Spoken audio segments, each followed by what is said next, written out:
Bottom, of course. I was really into Bottom as well. Should we just? I might have you just saying I'm really into Bottom, just as the, the clip of saying. Where shall I look? Watch this. I'm really into Bottom. There we go. And we could put that in a different kind of video. That's the hook. That's the beginning bit of it. Yeah. We need something like that.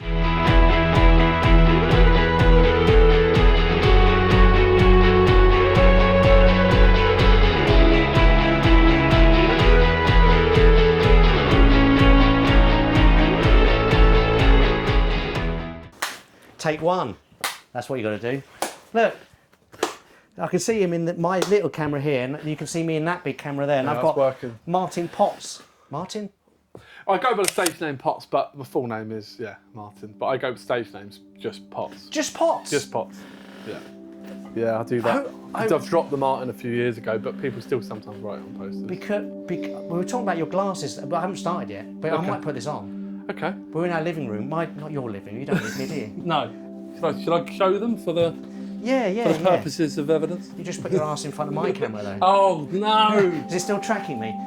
It is. So we were just talking about you've got the what cameras? The Ray-Ban. So the Meta 2 Ray-Bans. Yeah, Ray-Ban Metas Gen 2s. Wayfarers. I don't want to advertise for them because they're a naughty company. No, blur out. But they look a bit like my Cubitts, which I'm trying to get them to sponsor me because everybody loves my. Because I wanted to get a dark pair of glasses, and then he's recording me. I am. This is going to be to edit with. Is it? It's only 30 seconds. See, I've just got used to using two cameras. Now I've got a third. Yeah, I know. But if I look around, it shows you. Don't show my living room. I know. We've got some nice books there. I have actually. Look, my books as well. Look, that's it. Which one? Joker Face and Comedy Snapshot. Yeah, that is it. Yeah. Interesting. Right. Oh man, it's gonna be a nightmare to edit. Pair of glasses, and then he's recording. No, I am. This is going to be to edit with. It's only 30 seconds. I've just got used to using two cameras. Now I've got a third. Yeah, I know. But if I look around, it shows you. I know. We've got some nice books there. I have actually. Look, my books as well. That's it. Which one? Joker Face and Comedy Snapshot. Oh yeah, that is it. Yeah. Pinch the zoom. Right. Oh man, it's gonna be a nightmare to edit. Is it off now? It's off. Is it not showing? It's not off. showing. Yeah, it's good. I might get a pair of those because I think but there has been a lot of controversy about some of the influences, the social. Because I'm an influencer. Talking about that, like and subscribe. Tell them to like and subscribe. Like and subscribe. What's the handle? Steve Best Shoots. Steve Best Shoots. And this will be follow, like, and it's subscribe. Because people don't do that. They need to. They don't even like. But I keep having. If you're going to watch it, hit subscribe. Why not? I know. Are you subscribed? Well, I'm looking into it. Can we just? You've got to subscribe. Otherwise, I'm not putting your show on. No, you won't be able to co-host it. But would I say Steve Best Shoots Potts or Steve Best Shoots Martin Potts? Potts. Potts. Yeah, Potts. Just Potts. That's what I'm going by. Just Potts. When did you start comedy? 2017, February the 17th. Oh, not long ago. Well, that's 9 years ago now. That's quite a long time ago. Yeah, it's quite a long time ago. That's not really. 9 years. I don't know. Yeah. And first gig? It was for Brian Gittins. With Gittins to Know You, I think was called the gig, and it was at a place called Sticky Mike's Frog Bar in Brighton, which is no longer there anymore. It was Joe Wilkinson and Brian Gittins, and Dinesh Nathan was also on it as well. Who I've done his shots. Yeah, absolutely. And you mentioned you wanted to do a similar. I wanted to do the microphone throw. Yeah. No, the lead throw. Yeah. And you said to me. I knew it was your shot from the key thing seeing it, and Dinesh never told me, but I recognised the shot. That's good because you get. That's nice that you kind of get known. For I never asked him about it, but I worked out that was so specific. I was like, you definitely. But then you also said, who else had it done like that? Keefe. Yeah, who's a very funny guy. Dinesh as well. But also you thought that the throwing of the lead was. I thought it was photoshopped or artificial intelligence, more Photoshop. But it's not. It's not. It's real. It's creative. I've done it. Insert photo of me doing it. Yeah, exactly. Let's do that. I'll put a little. It's it. AI snap. Yeah. Potts comedian on TikTok. It's a great start. It's a good start. It's a relaxed start to this. Yeah, it's great. And absolutely. You started then, and that was the first. With Joe Wilkinson was your first gig. Joe Wilkinson was absolutely. They had no idea that I hadn't done comedy before. Did it go all right? It went all right. I've still got a video of it. Yeah, somewhere around. But yeah, no, it went all right. I got. But why did you do it? Did you do a course beforehand? I never did a course, and I don't know if this will make the cut, but I don't believe in courses. I'm not a fan of them at all. I think it can teach you, and I think it can teach you what can it teach you? It can teach you stagecraft and the intricacies of how to be a stand-up. It doesn't teach you innate funniness, obviously, because that's innate. I think there's people that I know that have done courses that I will not mention, that have done like advanced courses, and then something happened in the room and they can't deal with it. But that's just from doing more and more stuff. It is. If you know how. But if you're charging that much money, you should be doing every part of it. No gig goes perfectly, as we both know. You do have stuff go that happens. So why did you actually want to do stand-up then? I used to go on these massive tangents, these massive rants with friends, and they would find it quite funny, and I'd play up to it to make it funny, and I would go on these massive why I don't agree with this. Normally it would be why I don't agree with something rather than agreeing with it. And then every now and then, not all the time, someone would say, you should do comedy. And it would always be at the back of my head going, I'd like to, but I don't really want to fail in front of that many people. But I think as I got older and older, and I was probably about 2-3 years before my 30th birthday. I was like, if I'm going to do it, I've got to do it now. I won't do it when I'm sort of like, maybe in my mid-30s or whatever. So I did it, and it was nerve-wracking, and it went relatively well. I got some decent laughs, and slowly I started to sort of do it more and more, and then I started running my own gigs, and that slowly got bigger, slightly bigger and slightly bigger, and here I am now, sort of doing it. Probably it's more than a hobby. That's all I say. It's more than a hobby. That's very good, actually. And this is you were saying about the photo shoot. Is this your first? Yeah, my first professional photo shoot. After 9 years. Yeah, my man. Yeah, I know. I haven't done it. I've relied on photos that have been taken from photographers at gigs, and I've been using them and getting away with it. That's right. Just about. Yeah. But now it's come to the point where now you've got the throwing thingy bob. Exactly. I've hired the best. It's in the name. And I get known for my roof shots. We've just been to the roof as well. It's very hot. It's the Bank Holiday Monday we're shooting this, and it's the hottest 34, isn't it? Boiling. Absolutely sweltering.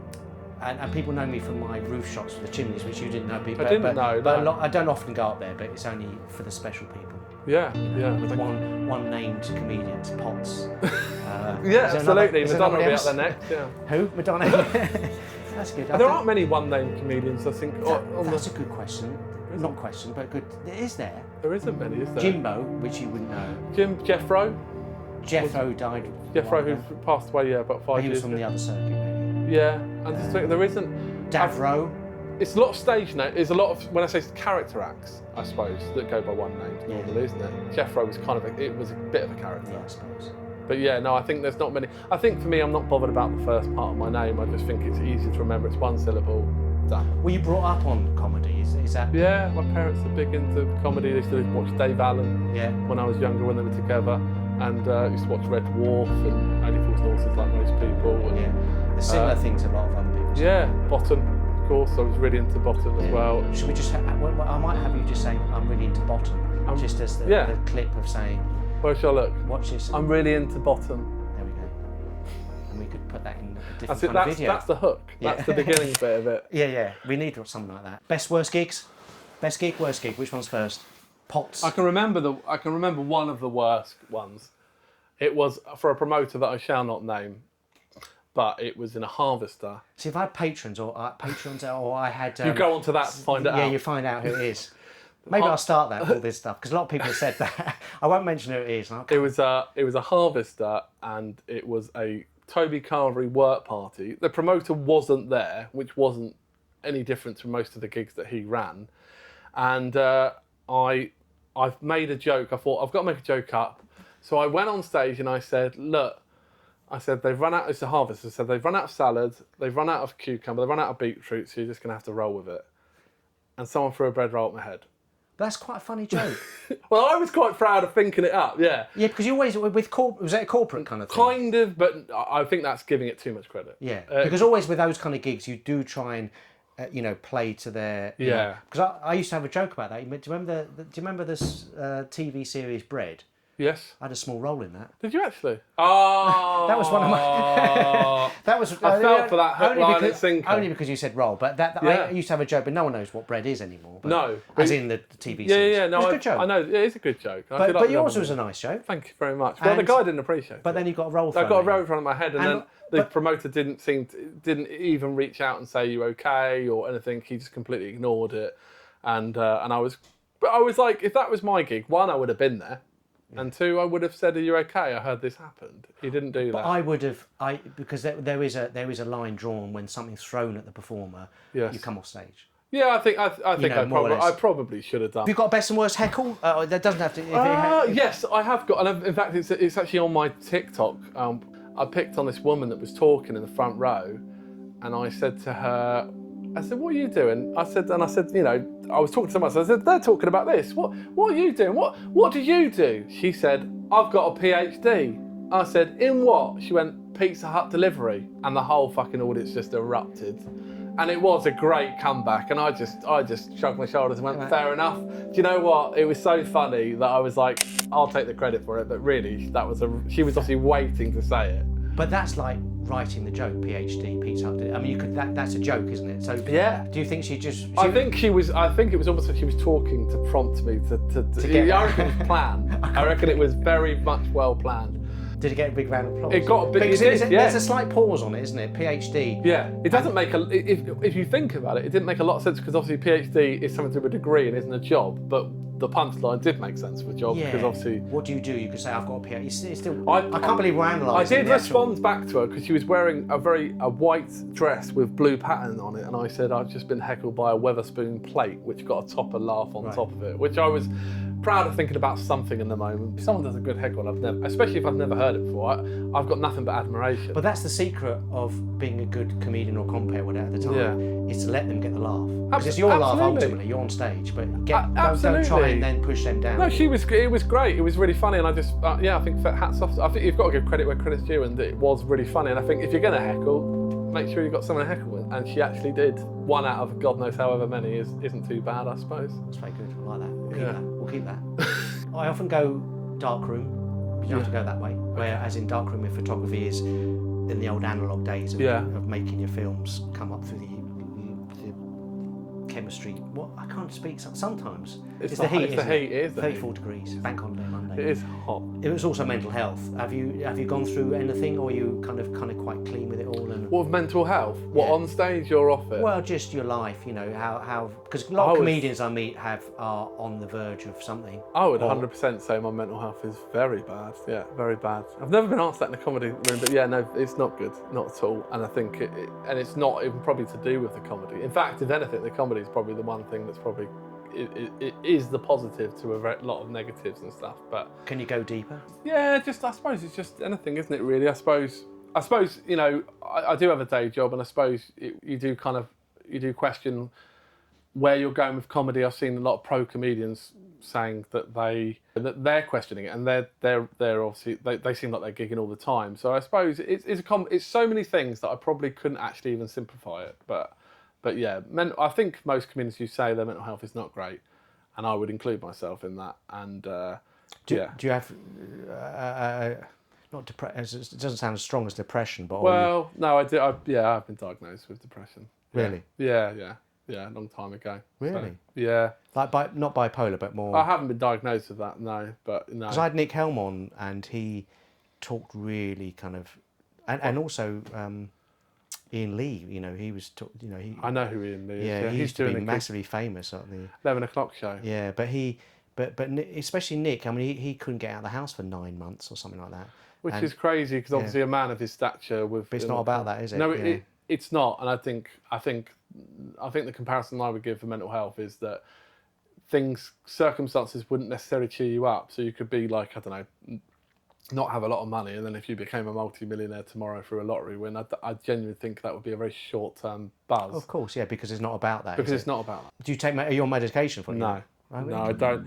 I've tried. I have been on medication. I think it's sertraline, which is probably the most common one, but not anymore. Well, again, I think Nick Helm was talking about they put him on the wrong one. So for months. Can mess you up massively. Yeah. So, but when he got on the right one, he's absolutely perfect now. That's what it says. I mean, I don't know. I haven't spoken to him for a while.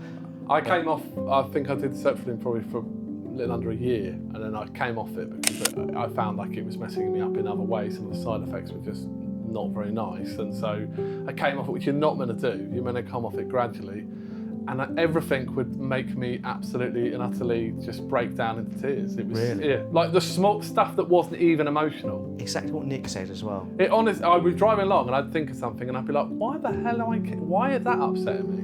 And it was so bizarre, and that lasted for a month or two, whatever. And I think that's why you have to do it gradually, which is difficult to do. Did you just go cold I turkey? just came off of it. Yeah, I just came off of it. I was like, without going saying to the doctor, the doctors didn't seem very interested to start with, to be honest. There's just there's so many people that obviously are suffering with mental health issues that you're at the bottom of the packing order. So I don't think I think they wouldn't even have, I don't know. Maybe they would see me afterwards. But now you're off it, do you feel ultimately slightly... I feel like I'm better off of what I was taking, because it just, I don't know, it messed me up. It made me feel quite numb. I think some of the side effects that it can cause, one of which is like, it just makes you not attracted to anything in that way. Right. Completely and utterly, like, no libido, as you want to say, at all. And you just feel like, I don't know, you just feel quite numb in that sort of way. And I watched an interview with Lee Mack once, and he said that he didn't do comedy for a long time because he thought you had to be completely and utterly, like, really level-headed and really sort of like proper, have your shit sorted out, basically. And then he realised that is completely the opposite. And I think that is the case with comedy, is that I don't think many audience members knows what goes on behind the scenes. They don't know the conversations about comedy. They don't know, how the lengths that comedians can go to make sure that the audience are kept happy. And they don't realise an act, a lot of the time, is an act. And you're not like a human being, a person. Yeah, you're not like that all the time. Yeah, of course, yeah. People will probably think that you're this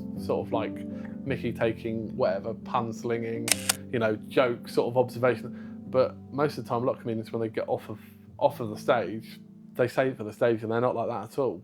And well, I often got, because my act at the time was very, very manic on stage, and so I would go to the bar afterwards, and people wouldn't recognise you. I mean, they just didn't see what they just seen. Yes, which is quite interesting. It is. Yeah. Do you want to be famous then?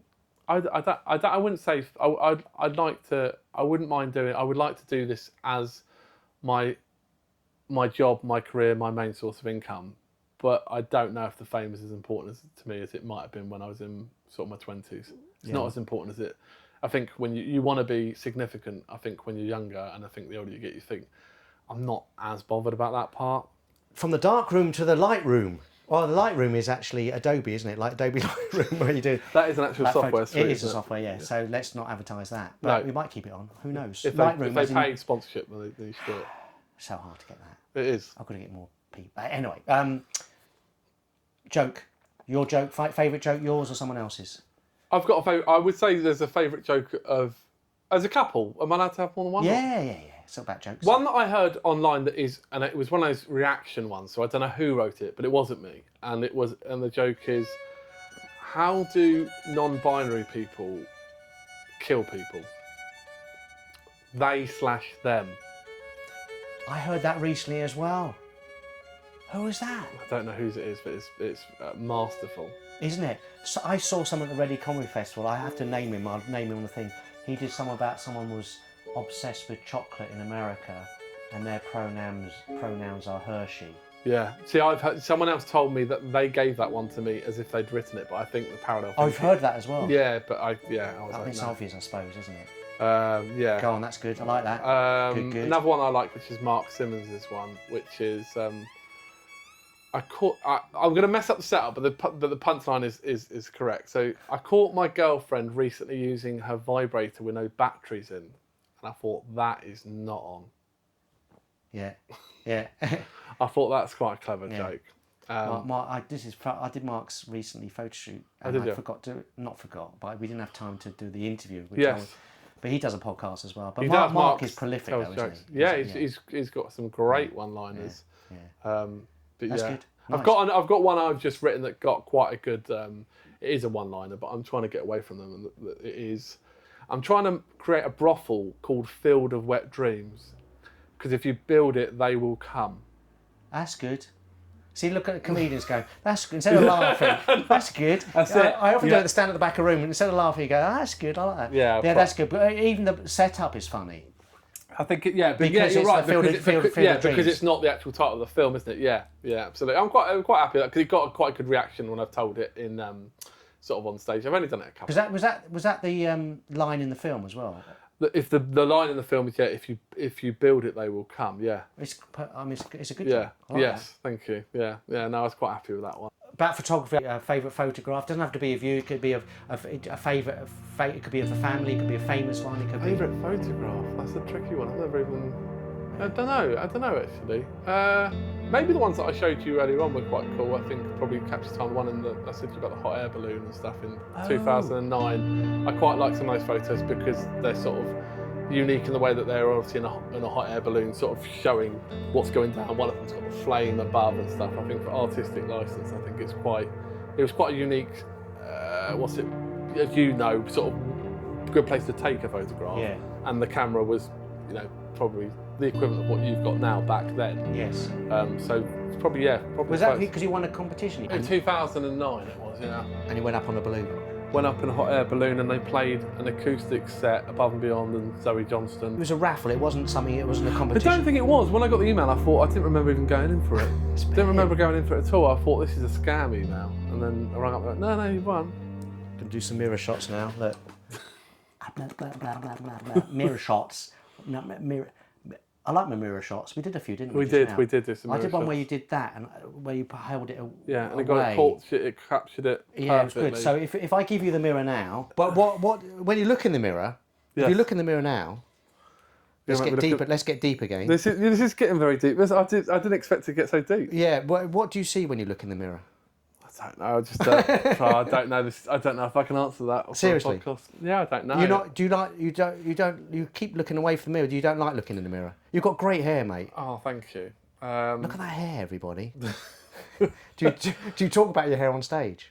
No, I don't. No, I don't. I don't reference my sort of my appearance at all really on stage. I think a lot of comedians, you probably know, they talk about how they look and use it as a gag. I look like Austin Powers. Talking about you've got to keep holding the mirror, but not yet. But talking about comedy courses, is that's one of the things you learn. Is try and find out about yourself. What do people think you look like? And often people turn it into a joke. It used to be a classic opener. It's a bit hacky, as you say. But it does work. It does work. And it kind of gets people relaxed as an audience. But if I got you to look in the mirror, but what do you see? Do you see your family? Do you see happiness? Or is that too? He's avoiding the mirror. No, I am. I don't think I can answer that question. Seriously? Yeah, genuinely. No, I don't. Yeah, I don't have I might not put it on, but I might put it on the fact that you can't answer the question. No, I can't. I genuinely can't. No. But That's a good and bad answer for me, but I like it. I don't mind that. I'll keep that on. I think because. Okay. So you can put the mirror down because you don't feel comfortable with it. No, I don't. What about what would you do? I know you've got a job, but if you had a dream job that wasn't comedy, is there something as a kid or now even? But it sounds like you're hooked on comedy. What would a dream job do if it wasn't comedy? Yeah. I like art music quite a lot. Maybe something in that arts and stuff. I like music quite a lot. I'm a big fan of my. Is it eclectic taste? Eclectic, yeah. I've got a very eclectic taste. I like music and I like maybe something in music I can't play an instrument, so maybe singer. Oh, seriously? Have you got a voice? See, again, I'm not very good at answering that question. I've sung on a track for a friend who's still a mate of mine now, who is in a band, and it never went anywhere. It literally just was recorded and then just stayed as an MP3 and whatever. But I enjoyed it, and I was quite that one song came out. I was quite content. But it was only one part of it was me. That it wasn't my track. I was just. No, but you're content with your voice. I was content with how it sounded. Yeah, I think. But I really like. But the music I listen to and stuff is so all over. Above and Beyond is one of them. That's like trance. Was quite into that Armand Van Buren back in the day. But I just like the Cranberries, Editors. I'm quite a big fan of a band called Daughter as well. They're quite very downbeat. That's probably my favourite. Actually, one of my favourite bands. Well, they're called Daughter. Daughter. I'm going to look them up. And the lead singer's Eleanor Tonra, and it's an English band. And I've seen them Brixton Academy here about 10 years ago. Once. They don't tour very often at all. You wouldn't seen them there. That's been shut down now, isn't it? Is it actually? I photographed Jimmy Carr there at Auto Academy, wasn't it, Brixton? Yeah. Yeah, no, I think it closed down. I think it's closed down. You might be right. I did some lovely shots of Jimmy Carr backstage. I'll put them on the screen because do? now I can mention Jimmy Carr. Yeah. Hashtag Jimmy Carr. He'll come on the podcast. He'll come on the show, and then we'll get monetised. That's definitely Jimmy, happening. come on the show, mate. He gets the tube. I've seen a video of it. What a fabulous... You're doing your hair again. Because you're doing a selfie. I just said I'm going to do a selfie. And I'm going to Pots. It seems weird calling you Pots. It sounds like a... apparently it's a blood disease. An MC told me once in hot water. Apparently so, yeah. Let's do a selfie. With our glasses, look. Should I do a picture of the camera doing it? Oh yeah, do that as well. I'll do one more. Okay. Yeah? So we can do a double. Yeah. Thanks very much, mate. That's right. Thank you.